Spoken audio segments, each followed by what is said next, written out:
ಇನ್ನೊಂದು P mark ಪ್ರಕಾರ ಉತ್ತರ ಪ್ರದೇಶದಲ್ಲಿ NDA 69 ಸೀಟ್ಗಳನ್ನ ಒಂದು ಗೆಲ್ತಾರೆ ಅಂತ ಕೂಡ ಹೇಳಲಾಗ್ತಾ ಇದೆ. ಇಂಡಿ ಒಕ್ಕೂಟ ಕೇವಲ 11 ಸೀಟ್ಗಳಿಗೆ ಸೀಮಿತವಾಗುತ್ತೆ ಅಂತ ಕೂಡ ಪಿ ಮಾರ್ಕ್ ನಿಂದ ಬಂದಿರತಕ್ಕಂತ ಎಕ್ಸಿಟ್ ಪೋಲ್ ಇದು.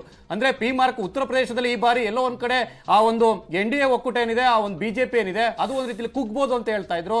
ಆದ್ರೆ ಈಗ ಪಿ ಮಾರ್ಕ್ ಪ್ರಕಾರ ಉತ್ತರ ಪ್ರದೇಶದಲ್ಲಿ NDA 69 ಸೀಟ್ಗಳನ್ನ ಗೆಲ್ಲೋದ್ರ ಮೂಲಕ ದೊಡ್ಡ ಪಕ್ಷವಾಗಿ ಹೊರಹೊಮ್ಮುತ್ತೆ, ಅದನ್ನು ಉಳಿಸ್ಕೊಳ್ತಾರೆ ಅನ್ನೋದು ಇದನ್ನು ಕೂಡ ಎಕ್ಸಿಟ್ ಪೋಲ್ ನಲ್ಲಿ ಹೇಳಿರ್ತಕ್ಕಂಥದ್ದು. ಆದ್ರೆ ಇಂಡಿ ಒಕ್ಕೂಟ 61 ಸ್ಥಾನಕ್ಕೆ ಸೀಮಿತವಾಗಿರ್ತಕ್ಕಂಥದ್ದು ಇದು ಪಿ ಮಾರ್ಕ್ ನ ಒಂದು ಎಕ್ಸಿಟ್ ಪೋಲ್ ಅಂತಾನೆ ಹೇಳ್ಬೋದು.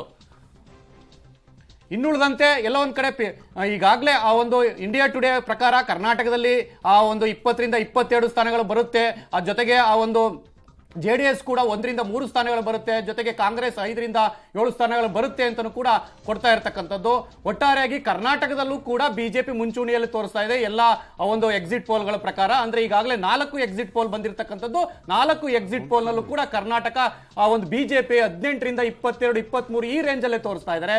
ಆದ್ರೆ ಕಾಂಗ್ರೆಸ್ ಡಬಲ್ ಡಿಜಿಟ್ ಅನ್ನ ಏರುತ್ತೆ ಅಂತ ಯಾವ ಎಕ್ಸಿಟ್ ಪೋಲ್ ಕೂಡ ಹೇಳ್ತಾ ಇಲ್ಲ.